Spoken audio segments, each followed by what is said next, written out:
하나님은 응답하시는 하나님이십니다. 아멘. 하나님은 우리가 간구할 때마다 기다려주시고 또 기다리셨다가 우리가 가장 필요할 때에, 가장 적절할 때에 좋은 것으로 채워주시는 하나님이십니다. 그래서 하나님을 우리는 뭐라고 얘기하냐면 아버지라고 부르는 거예요. 아버지다. 여러분들의 육신의 아버지가 여러분들의 입술에서 불려질 때에 무슨 느낌이 듭니까? 하나님을 성경은 아버지라고 부르라고 얘기했어요. 왜냐하면 그 아버지는 자기에게는 없지만 자녀에게는 항상 뭐든지 있는 분이십니다. 하나님도 마찬가지로 하나님은 우리에게 창조자십니다. 하나님은 하나님 자신을 위해서 뭐가 필요하신 분이 아니신 거예요. 그렇지만 그 하나님은 여러분들이 원하는 그 모든 것들을 주실 수 있는 창조주 나의 아버지가 되신다는 것이죠. 그래서 주 안에 있으면 항상 기뻐할 수 있는 겁니다. 그리고 주 안에 있으면 범사에 감사할 수 있는 겁니다. 그리고 예수 안에 있으면 불평, 불만이 내 마음속에 자리 잡을 이유가 없는 겁니다. 내가 예수 그리스도를 믿는 그 믿음의 삶 때문에 내 눈이 복된 눈이 되는 것이고 내 언행 심사가 하나님 보시기에 보배롭고 존귀한 자가 되는 겁니다. 여러분들 한 사람 한 사람이 보배롭고 존귀하진 않아요. 여러분들이 무슨 보배롭고 존귀하겠어요? 우리는 상대적 비교 속에 사는 사람들입니다. 아무리 가졌다고 해도 더 많은 가진 사람 앞에서는 나는 가진 자가 아닙니다. 내가 아는 것이 많다 할지라도 더 많은 알을 가지고 있는 사람을 만나게 되면 나의 무지함에 가슴을 칠 날이 있다는 겁니다. 그러므로 우리는 있음도 없음도 암도 모름도 상대적인 평가 속에 있기 때문에 사람들 앞에서는 우리는 존귀하고 보배로운 존재가 절대로 될 수가 없어요. 그렇지만 하나님 앞에서는 보배롭고 존귀한 존재가 될 수 있는 이유가 하나입니다. 나를 창조하신 분이 하나님이십니다. 장애를 가지고 태어난 사람이 있다고 합시다. 다른 사람들은, 다른 부모들은 저렇게 고생하면서 불편하면서 살 이유가 있겠는가라고 얘기하지만 부모는요, 그가 숨만 쉬고 있어도 족한 어머니, 아버지들이 있다는 겁니다. 저가 내 앞에서 아직도 숨을 쉬고 있다고 하는 것 때문에 감사하는 거예요. 그래서 다른 부모가 느낄 수 없는 감사와 감격이 그 어머니, 아버지에게 있다는 겁니다. 그러므로 쉽사리 우리는 누구에 대해서, 뭐에 대해서 내 나오는 생각대로 말을 해서는 안 되는 겁니다. 하나님이 왜 여러분들을 보배롭고 존귀하게 여기시나요? 나를 창조하셨기 때문입니다. 구약성경 열왕기 3장에 보면 우리가 잘 아는 이야기가 나옵니다. 솔로몬이 왕이 된 후에 하나님 앞에 기도원에서 1000번제를 드립니다.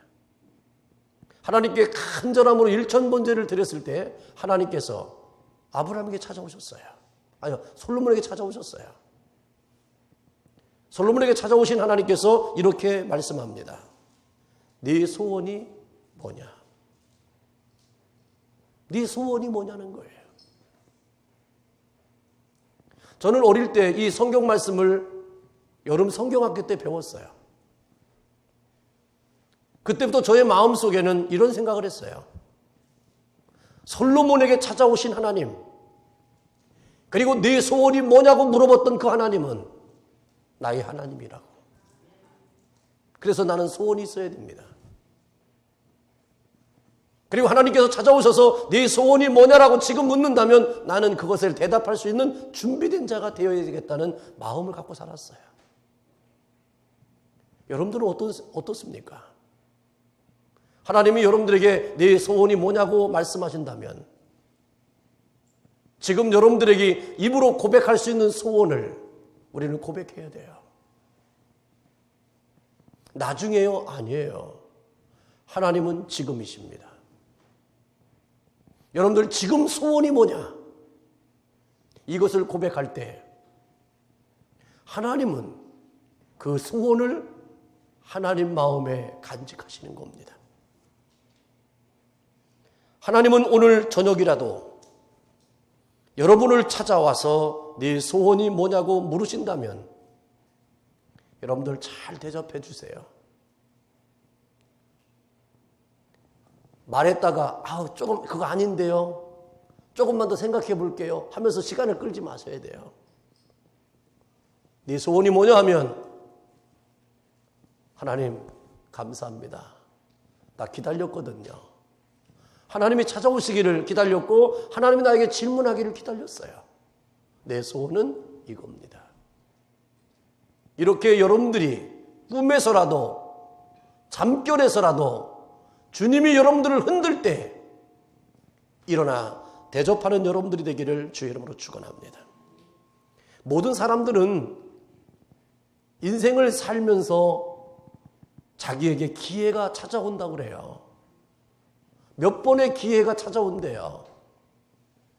그 기회를 잡아서 잘 선용한 사람은 인생의 삶을 아름답게 살아갈 수 있지만 그렇지 못한 분들의 고백은 뭐냐면 그때의 내가 이랬고 저렇게 해서 잘못해가지고 이렇게 됐노라고 하는 것을 얘기하는 사람들이 우리 주변에 참 많잖아요. 그러나 여러분들 기억하십시오. 세상에서는 3번의 기회라고 얘기하지만 우리 하나님 우리에게 3번이 아니에요. 내가 숨 쉬는 동안에, 내가 이 땅에 사는 동안에, 내가 믿음 안에 있는 사람에게는 한두 번이 아니라 영원임을 믿으시기를 주의 이름으로 축원합니다. 내 곳곳에 호흡이 있는 모든 시간이 하나님의 기회고 하나님이 나에게 약속하신 언약의 성취의 동력이 된다고 하는 사실을 기억하셔서 이제는 숫자적 개념에서 여러분들을 맡기는 것이 아니라 내 호흡과 맥박의 숫자가 하나님의 나에게 다가오시고 기회를 주시는 축복이라고 하는 사실을 우리는 믿고 살아야 됩니다. 그래서 인생 최고의 축복은 지금도 살아있고 지금도 숨쉬고 있다고 하는 그 자체가 나에게는 기회이고 나에게는 축복이라고 하는 것입니다. 만일 여러분이 솔로몬과 같은 이야기의 주인공이라면 하나님께 무엇을 고백하시겠습니까? 오늘 본문 말씀 잠언서 30장 7절로 9절에 보면 지혜자가 간구했던 2가지의 소원이 기록되어 있습니다. 성서학자들은 이 2가지의 기도의 제목을 얘기했던 분을 여러 사람의 의견을 종합해 보면 솔로몬이라고 얘기하는 해석이 있습니다. 솔로몬은 21살에 왕이 되었습니다. 여러분들이 생각하면 21살짜리가 어떻게 임금이 될 수 있겠는가, 왕이 될 수 있겠는가 라고 여러분들이 얘기할 거예요. 그러나 이때는 왕정시대입니다. 김정은은 몇 살에 북한의 최고의 지도자가 됐습니까? 그런 걸 생각해 보면 21살, 어떤 때는 왕정시대 때는 8살 때도 왕이 된 사람이 있어요. 하나님이 세우시고 그에게 하나님의 리더십을 주시면 하나님은 나이로 역사를 이루시는 것이 아니라 하나님의 이루심으로 역사를 이루신다는 것을 기억하셔야 됩니다. 그래서 바울은 디모데에게 권면하는 게 있습니다. 너의 연소함을 누구에게도 업신여기지 않도록 언행 심사를 조심하라고 그랬습니다. 여러분, 나이가 어리다고 해서 함부로 얘기할 대상이 아무도 없습니다. 5살 먹은 아이에게도 우리는 배울 것이 있다는 것을 생각하면서 살아가야 됩니다. 모든 소리를 경청할 줄 알아야 됩니다. 모든 식물과 모든 나무들은 먼저 태어나면 밑가지가 되어줍니다. 그런데 유일하게 윗가지가 되려고 하는 존재가 사람인 거예요. 절대로 여러분들 윗가지가 되려고 하지 마십시오. 우리는 윗가지가 되는 사람을 지도자로 생각한 적이 없습니다. 보이지 않는 곳에서 밑가지로서 사명을 묵묵히 감당할 때 그를 우리는 지도자라고 인정하는 것입니다. 기도원에서 1000번제를 드렸었던 솔로몬에게 하나님은 찾아오서 소원을 물을 때 하나님의 뜻대로 이 많은 백성들을 인도해야 하는 자신의 부족한 것이 아닌, 부족을 채우려고 하는 소원이 아니었어요. 솔로몬에게 위대함이 여기에 있습니다. 여러분들의 소원이요, 나의 욕망과 부족을 채우려고 하는 소원이 돼서는 안 된다는 거예요. 솔로몬의 소원은 자기의 체험의 소원이 아니었어요. 자기의 부족을 얘기했던 소원이 아니었어요. 하나님께서 이토록 이 나라를 부강하게 하셨고 만들어주셨고 백성들이 많은데 내가 연소함으로 이 나라의 왕이 되었을 때 내가 어찌 이 백성들을 하나님의 뜻으로 이끌 수 있겠습니까? 그러니 이들을 하나님의 뜻대로 인도할 수 있고 나라를 이끌어갈 수 있도록 하나님의 지혜를 달라라고 솔로몬이 하나님께 기도한 겁니다.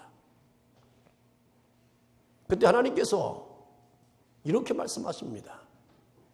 내가 너에게 주려고 하는 것을 네가 알고 구했으니 내가 너에게 지혜뿐만 아니라 명예와 권세와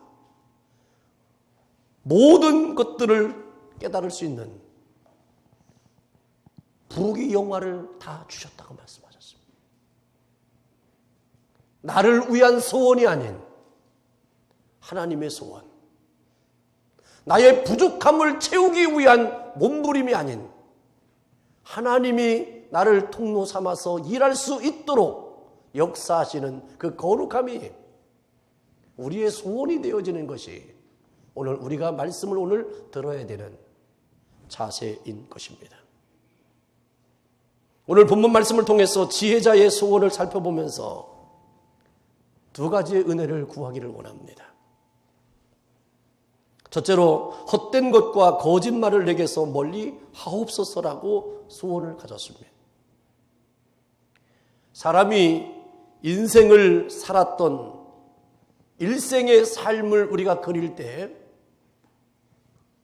80을 살았던 90을 살았던 100세를 살았던 20년의 세월을 살았던 타인에게는 아무런 관심이 없습니다. 내가 지금 몇 살이라고 하는 거 다른 사람에게 관심이 없습니다. 타인에게 오직 관심은 당신에게 진실한 삶이 있었느냐라는 겁니다. 당신이 지금까지 인생을 살아오는 과정 속에서 나에게 보여준 진실성, 진정함이 있었느냐라고 하는 얘기입니다. 타인의 마음속에 남겨지는 그 진실된 삶을 우리는 살아가내야만이 그것만이 남겨지는 거예요. 사람들을 감동시킬 수 있는 남음이 뭘까요? 여러분들이 무엇을 어떤 일을 해야 다른 사람의 마음에 감동을 줄까요? 우리 그리스도인들은 감동을 줘야 됩니다. 하나님이 여러분들을 감동시켰잖아요. 하나님이 여러분들을 감격하게 했잖아요. 우리는 예수님의 십자가의 생각만 하면요 눈물이 저절로 날 수밖에 없잖아요. 왜요? 하나님의 사랑의 감격이 내 삶을 움직여놨어요. 내가 내 자녀들에게 이렇게 하라고 저렇게 하라고 한다고 합니까? 내가 옆 사람에게 이렇게 해달라고 저렇게 해달라고 한다고 해줄 수 있을까요? 아니에요. 감동이 전달돼야 됩니다. 감격함이 있어야 되는 거예요. 여러분, 내 자녀에게 필요한 것을 다 채워주고 모든 것을 원하는 대로 다 해줬다고 해서 그들이 나에게 효자를 할까요? 효도를 할까요? 아니에요. 그들에게 채워준 것은 별로 없어도 그래도 부모가 몸부림치고 부족하지만 잘 길러내겠다고 하는 그 열정과 열심이 그의 가슴속에 남으면 채워지지 않은 것 때문에 원망과 불평이 아니라 여기까지도 인도하신 그 함께하신 그 부모님이 고맙고 감사할 따름인 겁니다. 여러분들이 어찌 자녀들의 마음을 채우려고 생각하십니까? 여러분들이 어찌 옆 사람의 마음을 만족시킬 수 있다라고 생각하는 교만함이 어디서부터 출발하십니까? 내가 의롭다라고요? 내 생각이 다 맞다라고 주장할 수 있는 근거가 어디에 있나요? 우리에게는 없어요. 그것이 나에게 있다라고 생각하는 그 순간부터 나는 하나님의 자리에 내가 서 있는 겁니다. 오늘 솔로몬이 첫 번째 기도의 제목이 뭔지 아십니까? 헛된 것과 거짓말을 내게서 멀리 하옵소서예요. 오늘날 우리가 사는 세상은 많은 사람들이요 거짓으로라도 명예를 얻고자 합니다. 수단과 방법을 가리지 않고 무엇을 가져보려고 죽을 때까지 욕심을 부립니다. 다른 사람을 짓밟고서라도 권력을 오르려고 합니다. 추악한 모습이잖아요. 얼굴에 욕심과 탐욕과 거짓과 술수가 가득합니다. 진실하게 살려는 모습을 볼 수가 없는 이 시대에 우리는 신음하고 있는 거예요. 모두가 허황된 욕심에 빠져서 죽을 때까지 추악한 모습으로 살아가려고 하는 우리의 몸부림에 우리의 자녀들도 나의 친구들도 나의 옆 사람도 나에게 질림을 느끼는 겁니다. 왜냐하면 더 이상 얘기해봤자 변화되지 않는다는 걸 이미도 다 알기 때문에 내 마음속에 질림이라고 하는 것이 쌓아지는 이 고통을 왜 내가 살아있는 것 때문에 옆 사람에게 그 고통을 전달해야 됩니까? 이것이 악이 아닙니까? 솔로몬은요, 이 삶을 너무너무 살았던 사람이에요. 솔로몬이요, 자기가 이제 인생을 마지막으로 결론을 내려야 될 시점에 오니까 자기가 왕을 하고 지혜로운 왕으로서의 명성도 있었고 나라를 통치하는 일들의 명성도 있었고 별별 명성들을 다 얻었지만 홀로 자기가 하나님 앞에서 엎드려 기도하며 하나님 앞에 섰을 때 자기 안에 숨겨져 있는 거짓됨이 얼마나 많았는지, 헛된 것이 얼마나 많았던지를 그가 사람들 앞에서는 몰랐고 자기를 찾는 자 앞에서는 몰랐지만 하나님 앞에서 홀로 서니까 그게 다 드러난 거예요. 여러분, 우리가요 가장 자유하고 평안한 곳이 어디입니까? 하나님 앞에서예요. 하나님 앞에서 나의 속사람을 다 드러낼 수 있다는 것 자체가 우리에게는 감격이고 감사인 겁니다. 솔로몬은 마지막에 허망한 욕심을 다 버리고 거짓 없는 진실한 삶을 살고 싶었나 봐요. 그리고 지금까지 살아왔던 인생을 뒤돌아보니까 후회스럽고 잘못되어졌다는 삶에 대한 자기적인 아픔의 상처가 자기를 짓누르고 있었던 것입니다. 이제 죽기 전에 진실된 삶을 살고 싶다는 것이 솔로몬의 마지막 소원입니다. 사실 솔로몬은 이스라엘 왕으로 정치의 중심에 서 있던 사람입니다. 형식과 제도의 상징적인 기득권자였습니다. 나라를 다스리기 위해서 때로는 권모술수를 썼을 것이고 사람을 속이고 죽이고 거짓으로 백성들을 속였을 것입니다. 솔로몬도 정치도 외교도 성공했고 나라가 부강했고 자신의 자리도 든든했지만 마지막 모든 것에 다 헛된 것인 것을 고백했습니다. 왠지 아십니까? 보여지는 것은 대단해 보였지만 보여진 거에 대비해서 자기 속은 헛된 것과 거짓으로 채워져 있었기 때문입니다. 결국 인생의 영원한 가치, 진실을 회복하기 위한 솔로몬의 기도의 제목은 우리의 기도의 제목이 되어야 됩니다. 자신에 대해서도 다른 사람 앞에서도 하나님 앞에서도 욕심을 버리고 진실한 깨끗함이 여러분들의 삶의 자리에서 쌓여지기를 주님의 이름으로 축원합니다. 솔로몬의 진실한 기도, 아니 눈물의 호소는 죽기 전에 하나님 내가 진실한 사람 되어지기를 갈망하는 이 솔로몬의 기도가 여러분들의 기도의 제목이 되어지기를 주님의 이름으로 축원합니다. 야고보서 1장 13절로 16절에 보니까 이런 말씀이 있어요. 사람이 시험을 받을 때에 내가 하나님께 시험을 받는다 하지 말지니 하나님은 악에게 시험을 받지도 아니하시고 친히 아무도 시험하지 아니하시느니라. 오직 각 사람이 시험을 받는 것은 자기 욕심에 끌려 미혹됨이니 욕심이 잉태한 즉 죄를 낳고 죄가 장성한 즉 사망을 낳느니라 그랬습니다. 그러면서 뭐라고 결론을 내리자면 내 사랑하는 형제들아 속지 말라. 누구한테? 옆 사람한테 속았다고 생각하지 말라는 거예요. 속는 것은요 자기 자신에게 속는 겁니다. 내가 누구에게 거짓말하기 전에 내가 거짓말을 한 거예요. 앞사람을 속인 거 아니라요. 내가 나를 먼저 속인 거예요. 앞사람에게 행한 것이요. 나에게 먼저 행한 거예요.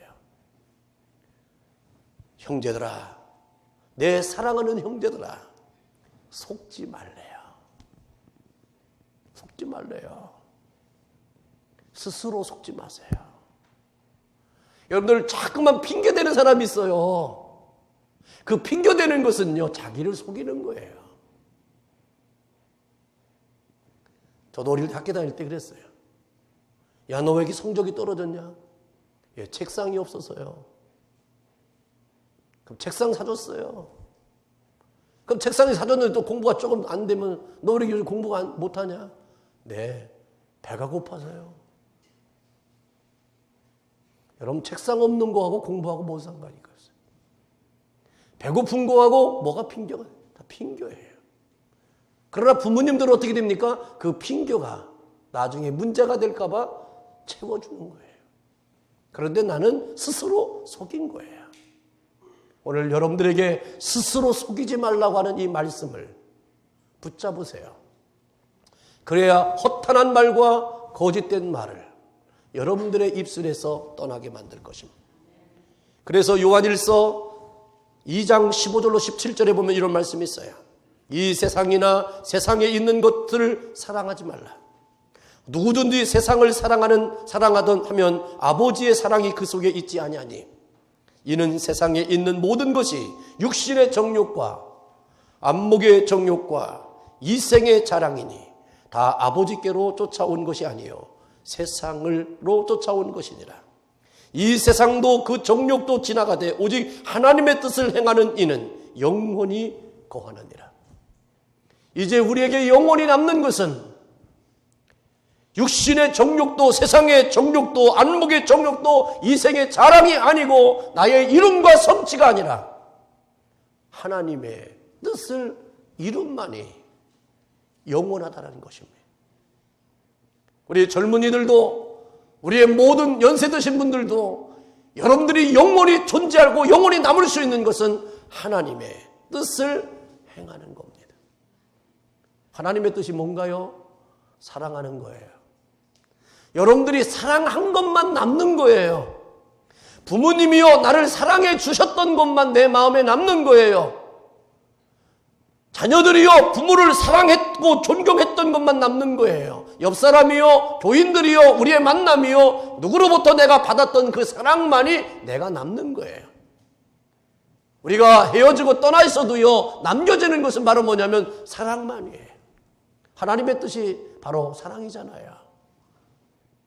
내가 미워하는 것, 내가 정죄하는 것이 하나님 안에서는 정당화될 수 없어요. 그래서 우리는 사랑이 그렇게 중요한 겁니다. 헛된 말과 거짓이 버려져야만이 진정한 사랑이 있는 거잖아요. 두 번째로 솔로몬이 기도했던 제목이 뭡니까? 8절 하반절에 이렇게 되어 있어요. 나를 가난하게도 마옵시고 부하게도 마옵시고 오직 일용할 양식으로 나를 먹이시옵소서라고 하는 기도의 제목입니다. 더 말할 것도 없이 솔로몬의 이 소원은 우리들로서는 납득할 수 없는 소원입니다. 예를 들면 가난하게도 마옵시고 라고 하는 말은 일리가 있어요. 왜? 우리는 가난하고 싶지 않으니까. 그런데 부하게도 마옵시고라고 하는 그 말은 우리의 소원이 될 수가 없어요. 왠지 아십니까? 우리는 범사에 만족하지 않으니까. 더 갖고 싶잖아요. 더 있고 싶잖아요. 더 누리고 싶잖아요. 범사에 감사라. 이는 그리스도 예수 안에서 너희를 향하신 하나님의 뜻이라고 하는 것을 알고 있지만 내 내면에는요. 숨겨져 있는 내면에는 더 부하고 싶어요. 가난해지고 내려가는 것은 막아주셨으면 오케이. 더 올라가는 것을 막아주신 하나님이라면 나는 그것을 거부하고 싶은 것이 우리의 욕망 아닌가요? 그래서 우리는 솔로몬의 기도의 제목에 더 부하게도 마옵시라고 하는 그 말을 받아들일 수 없는 갈등 관계 속에 오늘 우리의 현실은 나의 삶으로 되어지기 때문에 우리는 곤고한 겁니다. 우리는 할 수만 있다면 부자가 되기를 소원하는 것이 우리의 소원이기 때문에 그렇습니다. 그런데 왜 솔로몬은 이렇게 했을까요? 그 이유가 있습니다. 많이 가져서 부자가 되보니 부귀 영화를 누려보니 자기 마음속에 잃어버리는 것이 무엇이냐? 말로는 하나님 하나님 하는데 내 마음속에는 하나님의 자리가 하나님이 좁아지는 것을 솔로몬은 경험했습니다. 어떤 목사님의 간증을 들었어요. 어떤 교인이요 어렵게 이민 와가지고 생활하면서 비즈니스를 시작했던데 기도해달라고 얘기하더라는 거예요. 이 비즈니스가 잘 되기만 하면 어떻게 하겠고 이렇게 하겠노라고 교회를 이렇게 섬기고 주의를 범하지 않고 열심히 충성하겠노라고 얘기해두고 막 간절히 부탁했다는 거예요. 그래서 교인들과 전체가요 그 가정을 위해서 기도했답니다. 그의 비즈니스가 얼마나 잘 됐는지 몰라요. 그 교회에서요 제일로 큰 비즈니스를 갖게 됐어요. 그때부터 이분이 달라지기 시작하더라는 거예요. 그리고요 이 세상에서 가장 좋은 집을 사고 가장 좋은 차를 사고 가장 좋은 모든 것들을 소유하기 시작했답니다. 그때까지는 믿음을 지켰어요. 이제 더 이상 이 세상의 모든 것들로 채워진 이후부터는 그런 것을 채워주길 때까지는 하나님의 은혜가 필요한데 이제 그것을 누리는 그 순간부터는 그가 하나님이 필요가 없게 되는 거예요. 하나님이 불편한 거예요 이제. 그래서 사람들을 꼬드내기 시작하더라는 거예요. 자기네 집으로 와서 사람들을 밥을 먹이고 먹을 것을 하고 쇼핑을 다니고 차를 태워주고 하면서 사람들에게 돈을 빌려주고 사람들을 매수하기 시작하면서요. 나중에는요. 네 가정을 어떻게 했든지 어디 가가지고 그냥 차를 타가지고 여행 갔다가 큰 여행 미니밴을 사가지고 가다가 차가 뒤집어져가지고 다 죽임을 당했다는 거예요. 여러분, 저주가 아니에요, 이게요. 왜 하나님을 잃어버리나요? 여러분, 이 세상에 그 어떤 것보다도 가장 위대하고 존귀하신 분이 하나님이세요. 여러분들의 마음속에 무엇을 채워서 하나님을 잃어버리려고 합니까? 솔로몬은 그걸 깨달았어요. 알았어요. 내가 측정할 수 없는 부가, 내가 나를 컨트롤할 수 없는 부가 내 삶을 짓누르기 시작하면, 나를 잡고 있으면 내가 하나님을 쳐버릴 수밖에 없다는 겁니다. 여러분, 이 세상의 모든 것을 잃어버려도요, 하나님을 잃어버리지 않으면 욥과 같이 전화위복이 되시고 하나님이 새롭게 하시지만, 이 세상에 얻어지는 것 때문에 모든 것을 얻기 위하여 하나님을 쳐버리는 순간 나는 영원한 멸망으로, 죽음으로 가게 된다는 것을 우리는 기억하셔야 돼요. 누가복음에 나와 있는 것처럼 어리석은 자유라고 부림받을 수 없는 존재가 되는 거예요. 여러분, 이 지혜자 솔로몬의 기도는 가난하기도 마옵시고 부하기도 마옵시고라고 하는 간절한 기도의 제목 속에 여러분들이 그 속에 거하기를 주의 이름으로 축원합니다. 거부하려고 하지 마십시오. 하나님, 나는 더 부자가 되어야 돼요. 나는 이웃을 위해서, 뭐를 위해서, 하나님의 영광을 위해서 더 부자가 되어져야 돼요 라고 기도하지 마십시오.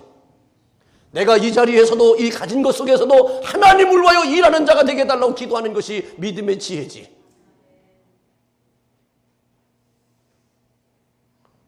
이 메릴랜드 지역에 어떤 장로님이라는 분이 계시대. 나는 어떤 목사님 얘기 들었어요.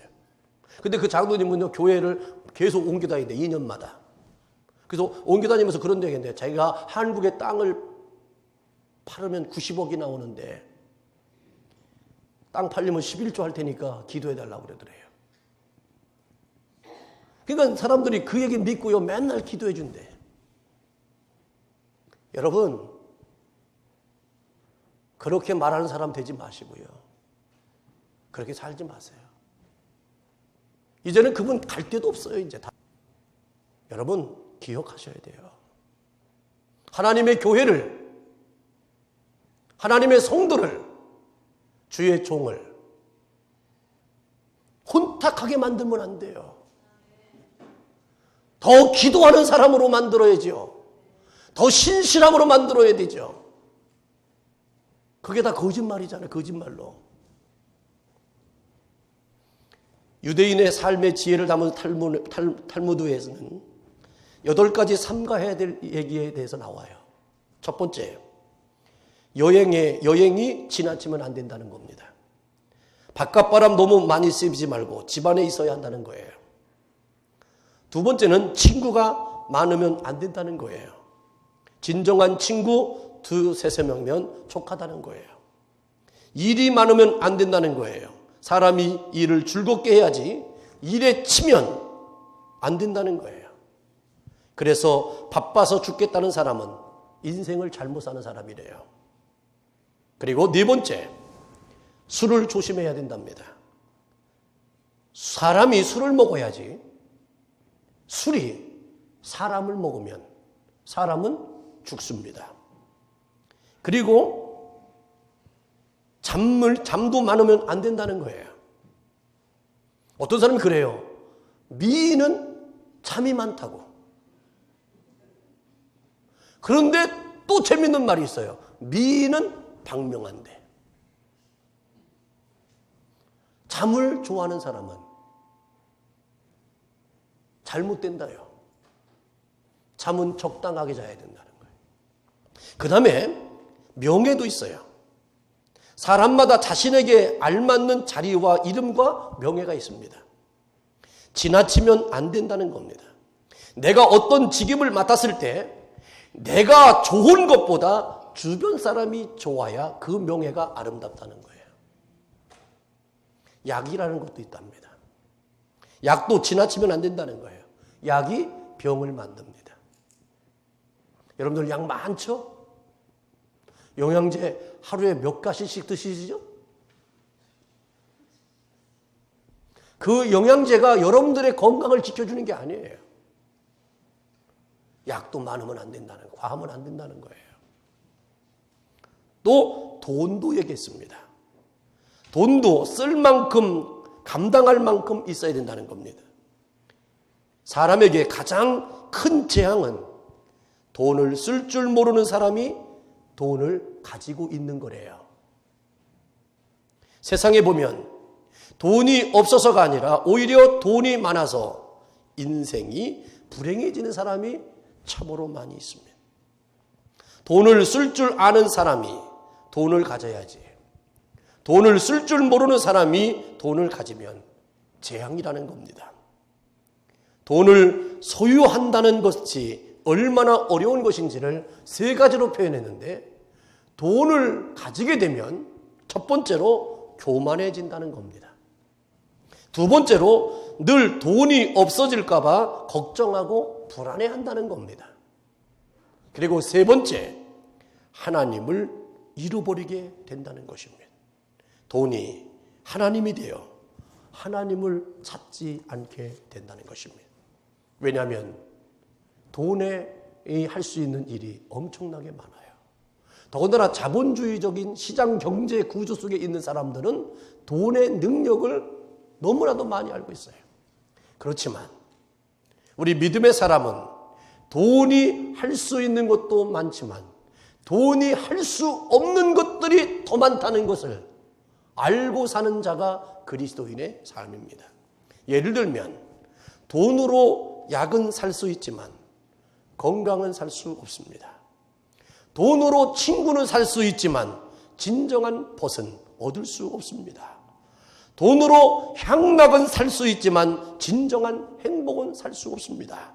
돈으로 좋은 음식은 살 수 있지만 입맛은 살 수가 없습니다.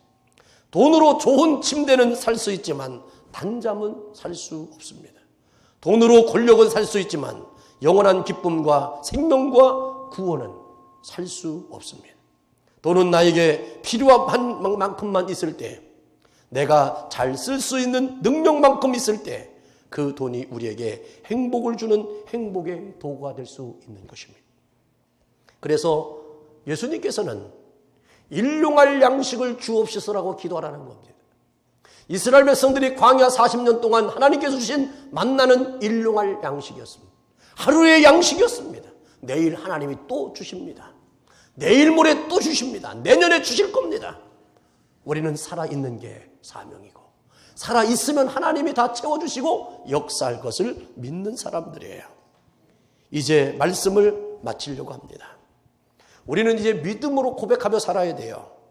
내가 필요한 것보다 더 많은 것을 가지면 나머지는 다 나누어주는 삶을 살아야겠다라고 마음을 먹으십시오. 이것이 바로 비워지는 마음입니다. 비우는 마음이 있을 때 하나님은 또 채워주는 마음을 경험하게 될 것입니다. 헛된 욕심이 없는 진실된 삶, 가난하지도 부하지도 않고 필요한 것을 가지고 삶을 누리는 여러분들의 삶이 되어야 됩니다. 여러분들의 있음의 이 평균이 사람들을 무시하거나 하나님을 잃어버리는 그 범주에서 이탈되어지는 이 자리에서 여러분들 떠나서 여러분들이 주어지는 모든 자리가, 환경과 처지가 하나님이 나에게 허락하심을 믿고 이 귀한 것을 소중히 여기면서 하나님의 하나님 되심을 고백하는 여러분들의 삶이 되기를 주님의 이름으로 축원합니다. 기도하겠어요. 할렐루야. 아버지 하나님, 고맙고 감사합니다. 오늘 지혜자의 두 가지의 기도의 제목을 생각하면서 소원을, 말씀을 적어가면서 우리는 은혜를 받았습니다. 내가 배불러서 하나님을 모른다. 여호와가 누구냐 할까 하오며, 혹 내가 가난하여 도적질하고 내 하나님의 이름을 욕되게 할까 두려워함이라. 하나님, 우리가 이 땅의 삶을 동안 사는 동안에 하나님을 하나님으로 영광 드릴 수 있는 주의 거룩한 백성들로 복되게 하시고, 우리가 그 자리에서 주의 영광을 드러낼 수 있도록 인도하여 주옵소서. 나의 어떠한 형편이든지 그 형편 속에서도 하나님을 인정한다면 가난도 축복이고 부함도 축복입니다. 약함도 연약함도 축복이 될 수 있다는 것을 오늘도 우리의 마음속에 각인하게 하시고 주의 거룩한 이름으로 승리케 하는 주의 영광 나타나게 하옵소서. 예수님의 이름으로 기도하옵나이다. 아멘.